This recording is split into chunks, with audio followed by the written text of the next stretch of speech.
प्रश्न 18।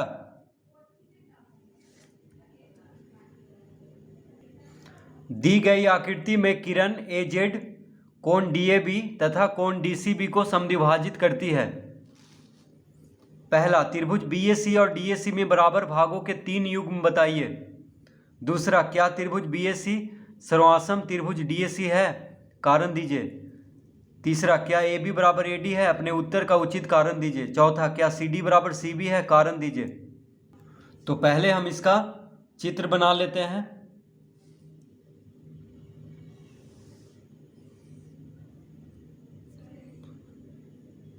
तो ये है M, यहाँ पे M लिखा हुआ है। यहाँ पे क्या है? Z है, Z है। और इस तरह से ये बना हुआ है, देखिए।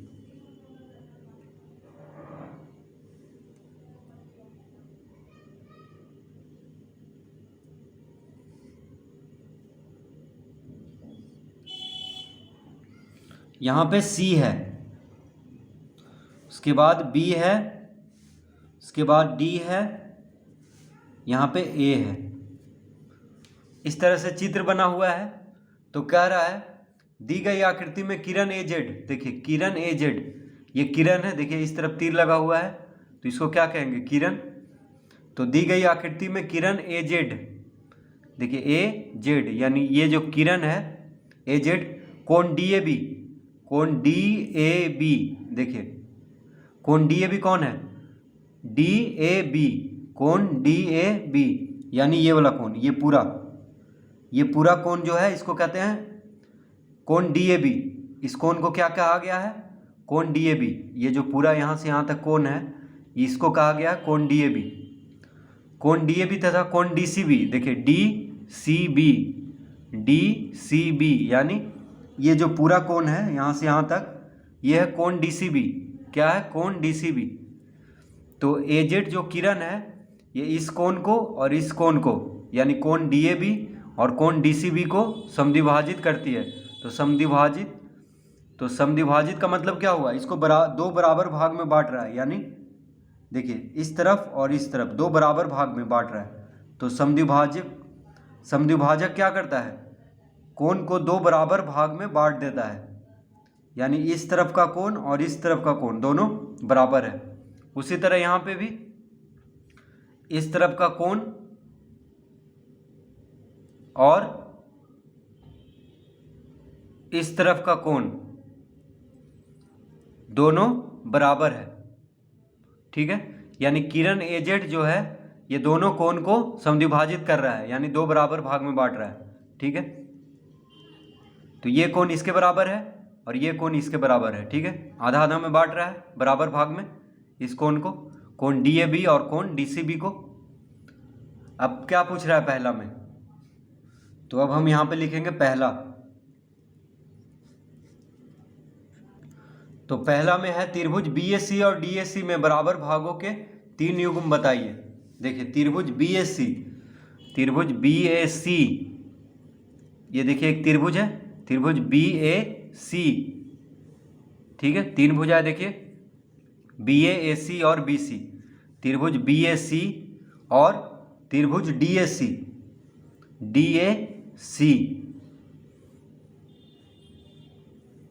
तो त्रिभुज BAC और त्रिभुज DAC में बराबर भागों के 3 युग्म बताइए। यानी ये दोनों जो त्रिभुज है इन दोनों में बराबर भागों के 3 युग्म बताना है। तो लिखेंगे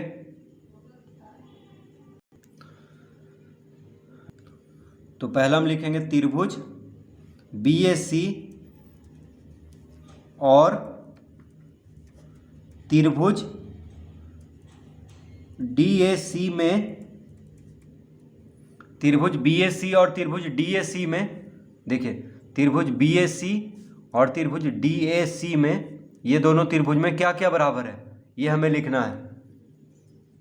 तो क्या क्या बराबर है? तो देखिए, तो इन दोनों त्रिभुज में देखिए ये जो कोण है त्रिभुज BAC में कोण BAC, देखिए त्रिभुज BAC में कोण BAC यानी इस कोण को क्या कहेंगे? इस कोण को हम क्या कहेंगे, कोण बी ए सी। देखिए बी ए सी इस कोण को कहेंगे। तो कोण बी ए सी किसके बराबर है, कोण डी ए सी के बराबर है। देखिए इस कोण को क्या कहेंगे, कोण D A C. D A सी इस कोण को क्या कहेंगे, कोण डी ए सी।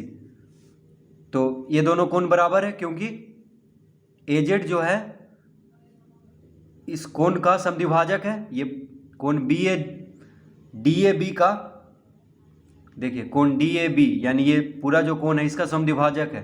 तो ये दोनों कोण बराबर होगा। तो लिखेंगे कोण बी ए सी बराबर कोण डी ए सी। क्या लिखेंगे, कोण बी ए सी बराबर कोण डी ए सी। ठीक है, एक तो मिल गया है। अब देखिए दूसरा में ए सी जो भुजा है ये दोनों त्रिभुज में है। देखिए त्रिभुज बी ए सी में भी ए सी भुजा आ रहा है, ये जो भुजा है ये आ रहा है, और त्रिभुज डी ए सी में भी ए सी भुजा आ रहा है। तो त्रिभुज बी ए सी में भी ए सी भुजा है और त्रिभुज डी ए सी में भी ए सी भुजा है। तो लिखेंगे ए सी बराबर ए सी, क्योंकि ए सी दोनों त्रिभुज में है। देखिए ए सी त्रिभुज बी ए सी में भी देखिए ए सी है, त्रिभुज डी ए सी में भी ए सी है, यानी ए सी भुजा दोनों त्रिभुज में आ रहा है। और कोण डी सी बी, देखिए डी सी बी यानी ये जो कोण है इसका समद्विभाजक है ए जेड। तो ये दोनों कोण भी बराबर है। तो त्रिभुज बी ए सी में, देखिए त्रिभुज बी ए सी में कोण ए सी बी, देखिए इस कोण को क्या कहेंगे, कोण ए सी बी। इस कोण को क्या कहेंगे, कोण ए सी बी। और त्रिभुज डी ए सी में इस कोण को क्या कहेंगे, ए सी डी, कोण ए सी डी कहेंगे इस कोण को। तो ये दोनों कोण बराबर है। ठीक है, तो लिखेंगे कोण ए सी बी बराबर कोण ए सी बी बराबर कोण ए सी डी। ये दोनों कोण बराबर है। देखिए त्रिभुज बी ए सी का कोण है कोण ए सी बी और त्रिभुज डी ए सी का कोण है कोण ए सी डी। ये दोनों कोण बराबर है। ठीक है, तो ये तीन चीज तो पूछ रहा था। त्रिभुज बी ए सी और डी ए सी में बराबर भागों के 3 युग्म बताइए। तो देखिए तीनों युग्म हम इस तरह बताएंगे। तो त्रिभुज बी ए सी और त्रिभुज डी ए सी में बराबर युग्मों के 3 बराबर भागों के 3 युग्म बताना था। देखिए 3 युग्म यहाँ पे हम लिख चुके हैं। तो 2 कोण और 1 भुजा, यानी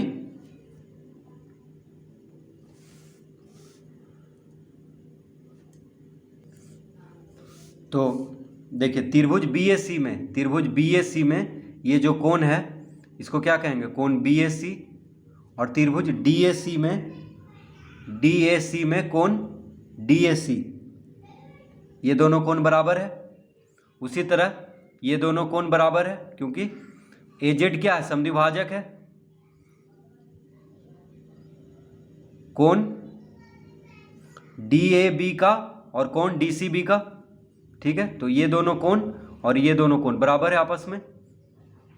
तो ये कोण इसके बराबर है और ये कोण इसके बराबर है। ठीक है, और ये जो भुजा है ए सी ये दोनों त्रिभुज में है। तो 3 युग्म मिल चुका है।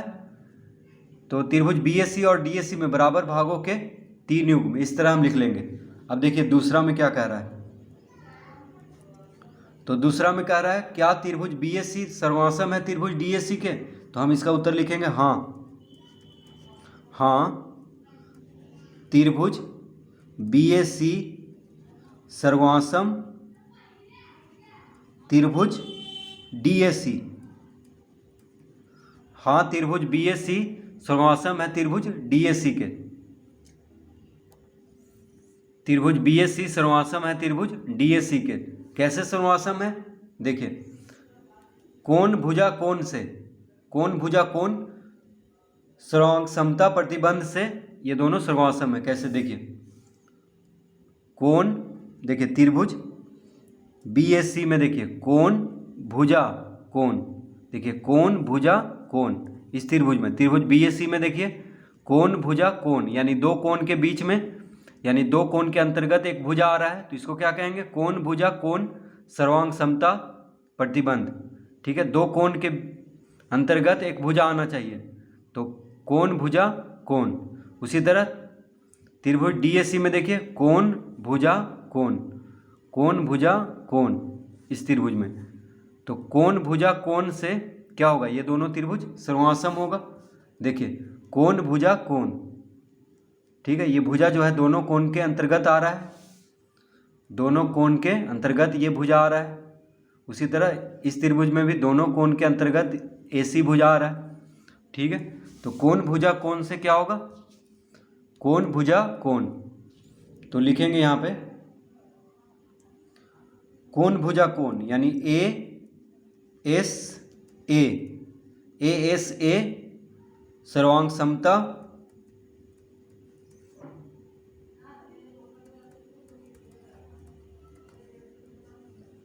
सर्वांग समता प्रतिबंध।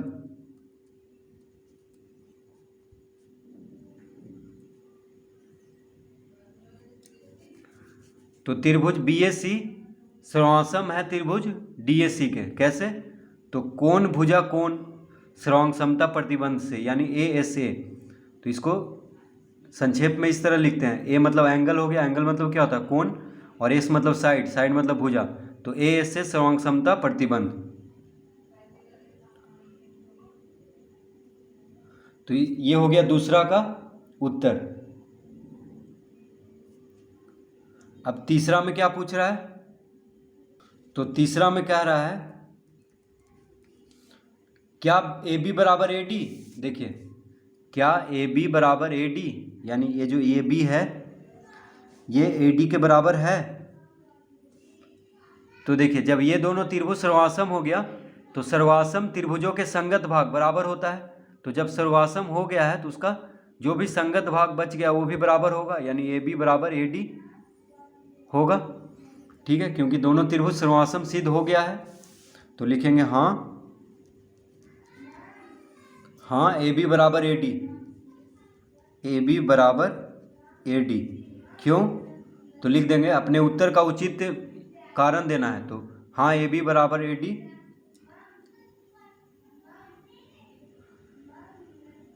क्योंकि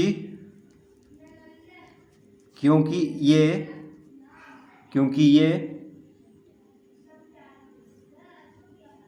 हाँ AB बराबर AD क्योंकि ये सर्वासम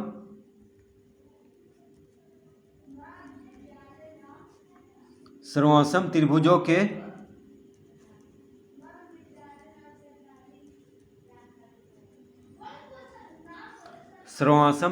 के संगत भाग है।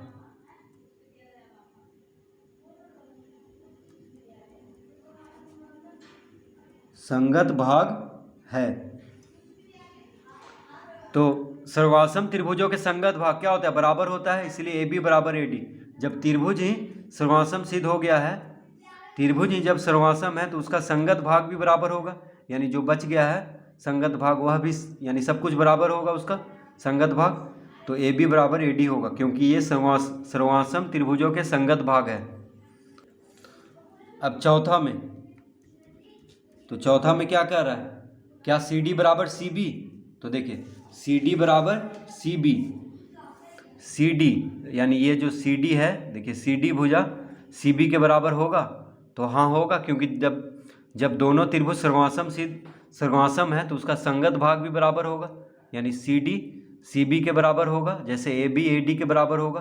ठीक है, और ये जो कोण है इस कोण के बराबर होगा। ठीक है, तो संगत भाग सब बराबर होगा, तो इसीलिए हम लिख लेंगे CD बराबर CB होगा, यानी हाँ लिखेंगे। क्यों लिखेंगे, क्योंकि सर्वासम त्रिभुजों के संगत भाग क्या होता है, बराबर होता है, तो यहाँ पे हम लिख लेंगे, चौथा में क्या लिख लेंगे,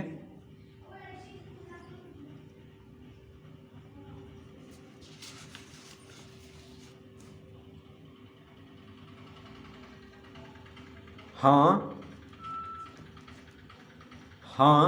CD बराबर सी डी बराबर सी बी, क्योंकि ये सर्वांसम त्रिभुजों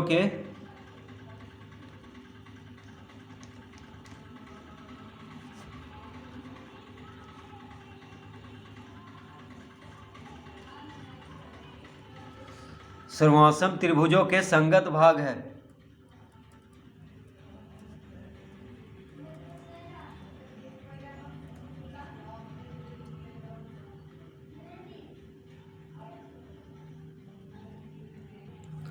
तो इसमें भी हम लिख देंगे हाँ सी डी बराबर सी बी, क्योंकि ये सर्वांसम त्रिभुजों के संगत भाग है।